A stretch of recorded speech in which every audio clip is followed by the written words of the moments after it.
BJP বিধায়ক দিবাকর ঘরামি তাকে তাড়া করতে শুরু করলো জনগণ। বিজেপি নেতা কর্মী বা বিজেপির বিধায়কদেরকে মানুষ তাড়া করতে শুরু করেছে। কেন বলুন তো? 2026-এ বিজেপি ক্ষমতায় আসতে চাইছে, আর সেই বিজেপি নেতাদেরকে বা বিজেপি বিধায়কদেরকে জনগণ তাড়া করছে রীতিমতো। দেখুন সেই ভিডিও।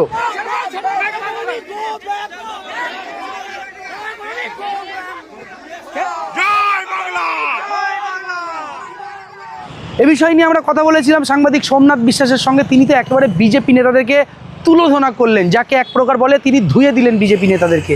কি বলছে সম্পূর্ণ শুনুন, ভিডিওটি প্রচুর শেয়ার করুন। এটা কিন্তু কোনো বিচ্ছিন্ন ঘটনা নয়। এবার যে ঘটনাটি ঘটেছে বা যে ভিডিওটি ভাইরাল হয়েছে সেটা হলো বাঁকুড়ার সোনামুখীর বিজেপি বিধায়ক দিবাকর ঘরামি। তিনি তার বিধানসভা এলাকায় আসার পর স্থানীয় মানুষজন, তাদের কিন্তু কোনো রাজনৈতিক পরিচয় নেই, তারা তাকে একটাই প্রশ্ন প্রথমে করেন। ভালো করে ভিডিওটা তোমার দর্শকদের শুনিও। সেখানে তারা প্রথমেই প্রশ্নটা ছোড়েন যে আপনি এতদিন কোথায় ছিলেন। 5 বছরে কি করেছেন সেটা তো বলতে হবে। আপনি তো 5 বছর আমাদের টাকা পায় 70 লক্ষ টাকা, সেই টাকার কাজ করেছি। কোথায় করেছেন? আমাদের এখানে কোথায় করেছেন? আজকে 2 মাস পরে ভোট, আপনি একটা বিভ্রান্ত ছড়ানোর জন্য ভোট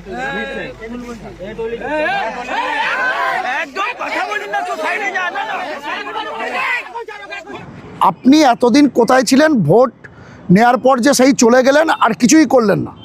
উনি তুদলে যাচ্ছে, উনি এই করেছি ওই করেছি বলতে বলতে কোনো কনফিডেন্স নেই। এবং এইসব দেখবে গরুর গাড়ির হেডলাইট এই টাইপের বিজেপির যারা এমএলএ আছে বা ছোটোখাটো নেতা আছে, এরা দেখবে সব কেন্দ্রীয় বাহিনী নিয়ে আসছে। কেন্দ্রীয় বাহিনী না আনলে ওই পাবলিকের মার কেওড়াতলা পার হয়ে যেত। যদিও সেটা আমরা চাই না, আইনকেও হাতে তুলে নিক চাই না। কিন্তু আমি এখানে যেটা বলবো, সেখানে তাদের যেটা সাধারণ মানুষের যেটা বক্তব্য, সেই বক্তব্যটা হলো আপনি 5 বছর কোথায় ছিলেন, 5 বছর বাদে আমাদের আপনাকে মনে পড়লো। মানে এরা সব 5 বছর আগে 2021 সালে ভোট নিয়েছিল, 2026 সালে বিধানসভা ভোট আসতে আর মাস 2 বাকি, তখন আবার এরা এসছে। এই যে মাঝের 5 বছর এরা সব নিরুদ্দেশ হয়ে গিয়েছিল। এদের কারুর নামে নিরুদ্দেশ সম্পর্কে ঘোষণা করা হয়েছিল। এমনকি বিভিন্ন বিধানসভা এলাকায় দিয়ে দেখেছি আমরা সাধারণ মানুষ নিখোঁজ বলে, সন্ধান চাই বলে পোস্টার মেরেছিল। এবং বিভিন্ন থানাতেও এই বিজেপি বিধায়ক বা কিছু ক্ষেত্রে সাংসদদের নামে মিসিং ডায়েরিও করা হয়েছিল। তারা সব মিসিংই ছিল, এবারে আবার সব সামনে আসা শুরু করছে। এই দিবাকর ঘরামি কিন্তু কোনো বিচ্ছিন্ন ঘটনা নয়, যেটা আমি বলছিলাম। এর আগে তোমরা দেখবে অগ্নিমিত্রা পল, আসানসোল দক্ষিণের বিজেপি বিধায়ক, তাকে 5 বছর তার এলাকায় দেখা যায়নি। তাকে কোথায় দেখা গিয়েছে? কলকাতার রাস্তায় বসে পড়তে দেখা গিয়েছে ফুটেজ খাওয়ার জন্য। অথবা দেখবে আমরা কি দেখেছি, আমরা জানি যে তোমার কোনো স্বাস্থ্যকেন্দ্রের উদ্বোধন হয়, কোনো ব্রিজের উদ্বোধন হয়, কোনো স্কুলের উদ্বোধন কেউ করে কোনো বিধায়ক। আমরা ওনাকে 2-3 বার দেখেছি, উনি গিয়েছিলেন আসানসোল দক্ষিণে, সেখানে ক্যারাম বোর্ডে ফিতে বেঁধে তার উদ্বোধন করছে। উনি ক্যারাম দিদিমণি। তা পরে আমি খোঁজ নিয়ে দেখলাম, এটা উনি নিজেই বলেছেন, অগ্নিমিত্রা পল, আমি দায়িত্ব নিয়ে বলছি, সে ভিডিও আমার কাছে আছে। উনি নাকি নরেন্দ্র মোদী, ভারতের প্রধানমন্ত্রী, তিনি নাকি ভারতবর্ষের মেয়েদের, এতটা ভারতবর্ষ এগিয়ে গিয়েছে যে ভারতবর্ষের মেয়েদের নাকি সূর্যে পাঠাচ্ছে। চিন্তা করে দেখো। তা আমি জানি না তার মধ্যে অগ্নিমিত্রা পল ছিলেন কিনা। উনি হয়তো সূর্যে চলে গিয়েছিলেন 2021-এ জেতার পর। আবার তিনি মর্তে ফিরে এসে আসানসোল দক্ষিণে গিয়েছেন, তাকেও কিন্তু মিষ্টির প্যাকেট দিয়ে সম্বর্ধনা জানানো হয়েছিল যে 5 বছর বাদে এসছেন, মিষ্টি খান।